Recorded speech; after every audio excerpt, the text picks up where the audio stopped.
Right. మా ఖమ్మం ప్రతినిధి ఉపేంద్ర మనకి అందుబాటులో ఉన్నారు. సార్ ఉపేంద్ర, చెప్పండి, ప్రధానంగా బిఎల్ సంతోష్ చేసినటువంటి వ్యాఖ్యలు ఏ విధంగా చూడొచ్చుంటారు? ఇప్పటికే రాజకీయ పార్టీలు ఎవరి అంచనాల వారు అభ్యర్థులు ప్రకటన చేసిన తర్వాత ఎన్నికల ప్రచారాన్ని ముమ్మరం చేసిన నేపథ్యంలో ఈ వ్యాఖ్యలు ఏ విధంగా చూడొచ్చుంటారు? రాజశేఖర్ నిన్న బిఎల్ సంతోష్ ప్రకటించినటువంటి ఏదైతే రాష్ట్రంలో హంగు రాబోతోందన్న అంశం మీద ఖమ్మం జిల్లా వ్యాప్తంగా సర్వత్రా చర్చ కొనసాగుతా ఉంది. ఇప్పటికే బీఆర్ఎస్ పార్టీ వన్ సైడ్ గా గెలవబోతుంది అని చెప్పేసి ఒకవైపు బీఆర్ఎస్ శ్రేణులు ప్రకటించుకుంటూ జోరుగా ప్రచారం చేస్తున్నటువంటి నేపథ్యంలో ప్రధానంగా సీఎం కేసీఆర్ హ్యాట్రిక్ ముఖ్యమంత్రి కాబోతా ఉండు రికార్డు సృష్టించబోతున్నాం చెప్తున్నటువంటి నేపథ్యంలో మరోవైపు కాంగ్రెస్ నేతలు కూడా ఈసారి గెలిచేది కాంగ్రెస్ పార్టీ, సరే బీఆర్ఎస్ ని ఓడించి కాంగ్రెస్ అధికారంలోకి రాబోతా ఉందని చెప్తున్నటువంటి నేపథ్యంలో బీజేపీ ఇప్పటివరకు స్తబ్దతగా ఉంది, రాష్ట్రంలో ఉంది అనుకున్నటువంటి తరుణంలో బిఎల్ సంతోష్ చేసినటువంటి వ్యాఖ్యలు ఒక్కసారిగా చర్చనీయాంశంగా మారిందని కూడా చెప్పుకోవచ్చు. ప్రధానంగా ఖమ్మం జిల్లా చూసుకున్నప్పుడు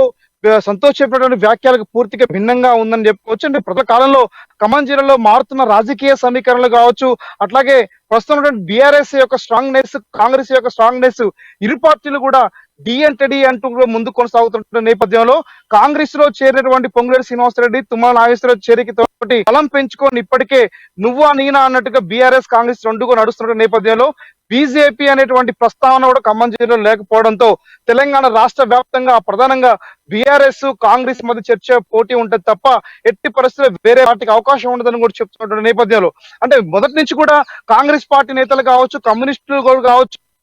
మంది రాజకీయ విశ్లేషకులు బీఆర్ఎస్ బీజేపీకి బి టీం అంటున్నటువంటి ఏదైతే ప్రధానమైన విమర్శలు ఉన్నాయో ఈ విమర్శలు కూడా ఇప్పుడు బిఎల్ సంతోష్ చేసినటువంటి వ్యాఖ్యలు ఇంటర్నల్ గా వీరి మధ్య అండర్స్టాండింగ్ ఉందా అనేటువంటి కూడా ఆరోపణలకి స్పష్టమైనటువంటి ఆధారాలుగా కనబడతా ఉన్నాయి. ఏదేమైనా సరే బిఎల్ సంతోష్ వ్యాఖ్యలకు సంబంధించి ఎందుకు ఈ జాతీయ స్థాయిలో ఉన్నటువంటి ఏదైతే సర్వే సంస్థలు కావచ్చు ఎందుకు ఇలా హంగొస్తాయని చెప్తున్నాయి అనేటువంటిది కూడా ప్రధానంగా చర్చ కొనసాగుతా ఉంది. ఇప్పటికే అంటే ప్రైవేట్ సంస్థలు కావచ్చు, ఇప్పటికే అటు కాంగ్రెస్ పార్టీ నాయకత్వంలో ఉన్నటువంటి సునీల్ కనుగోలు కావచ్చు, అట్లాగే రేవంత్ రెడ్డి నాయకత్వం నడుస్తున్నటువంటి సర్వే టీం కావచ్చు, అనేక మంది కూడా ఇప్పటికే తెలంగాణ రాష్ట్ర వ్యాప్తంగా కూడా కాంగ్రెస్ బౌతేమి చర్చ సర్వేలు కొనసాగుతా ఉంటే మరోవైపు బీఆర్ఎస్ అంటే ఎస్పెషల్లీ ప్రత్యేకంగా సీఎం కేసీఆర్ తన టీం తోటి ఇప్పటికే రాష్ట్ర వ్యాప్తంగా అభ్యర్థులు సర్వే చేసి ఖమ్మం జిల్లా కూడా నేపథ్యంలో ఇప్పుడు ఇచ్చినటువంటి ప్రకటన హంగు ఎందుకు రాబోతా ఉంది? ప్రధానమైనటువంటి పోటీ ఈ రెండు పార్టీల మీదనే కదా. మా పార్టీ 75 సీట్లు గెలుస్తాయని చెప్పేసి ఇప్పటికే కాంగ్రెస్ ప్రకటించగా మేము 90 సీట్లతో మేము అధికారం రాబోతామని చెప్పేసి ఇటీవల సీఎం కేసీఆర్ అభ్యర్థుల ప్రకటన సందర్భంగా ప్రకటించినటువంటి వ్యాఖ్యలు ఇవన్నీ కూడా ప్రస్తుతం గందరగోళంగా మారినటువంటి నేపథ్యంలో రానున్నటువంటి ఎన్నికలకు సంబంధించినటువంటి ఇప్పటికే ఇది ఎలక్షన్స్ కొద్ది రోజుల్లో అంటే ఈ నెల చివరి నాటికి మొత్తం ఎలక్షన్ స్టంట్ పూర్తిగా రాబోతున్న తరుణంలో ఇప్పటికే హైదరాబాద్ నగరంలో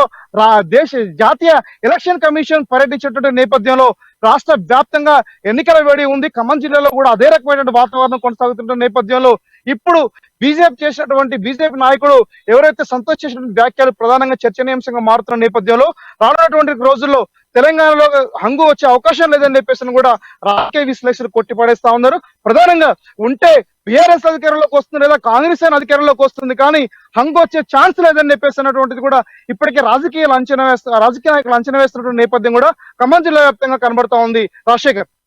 రైట్. ఇప్పుడు బిఎల్ సంతోష్ వ్యాఖ్యలకు సంబంధించి అది ఎందుకు చేశారు, సర్వేల ఆధారంగా చేశారు అనేది పక్కన పెడితే ఈ వ్యాఖ్యలపై అక్కడ ఉన్నటువంటి స్థానిక పార్టీ నేతలు ఏమంటున్నారు, బీఆర్ఎస్ పార్టీకి సంబంధించి కానీ కాంగ్రెస్ కానీ?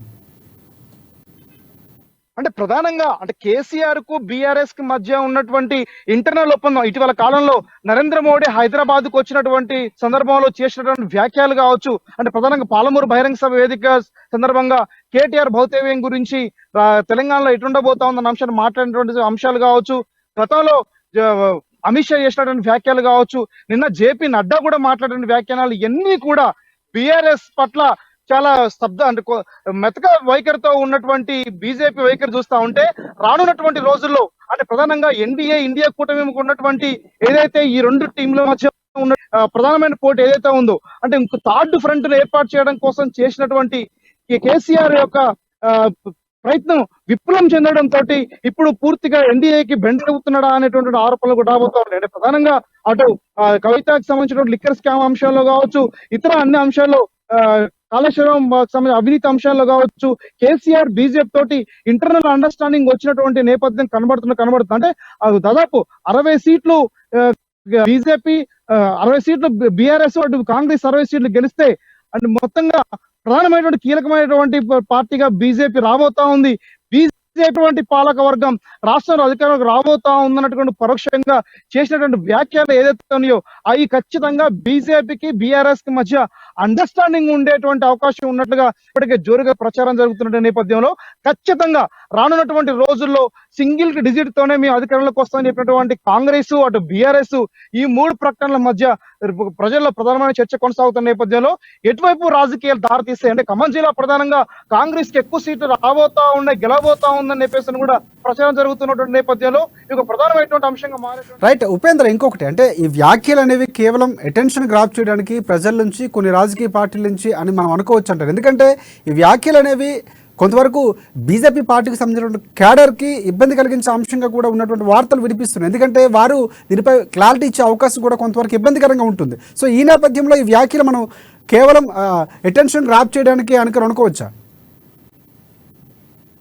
100% అనుకోవచ్చు. అంటే ప్రధానంగా ఇటీవల కాలంలో ఖమ్మం జిల్లాలో కావచ్చు, రాష్ట్ర వ్యాప్తంగా కానీ మారుతున్నటువంటి రాజకీయ సమీకరణలో బీఆర్ఎస్ పార్టీ పట్ల బీజేపీ అనుసరిస్తున్న విధానం పట్ల చాలా మంది ఇప్పటికే అనేక మంది సీనియర్ నేతలు ఖమ్మం జిల్లాలో కావచ్చు, రాష్ట్ర వ్యాప్తంగా ఇప్పటికే అసంతృప్తిగా ఉన్నటువంటి నేపథ్యంలో అంటే బీఆర్ఎస్ పట్ల ఎందుకు బీజేపీ మెతకవేయకూడదు ఉంది అని చెప్పేసి బీజేపీ శ్రేణులు ఇప్పటికే మొన్నటి దాకా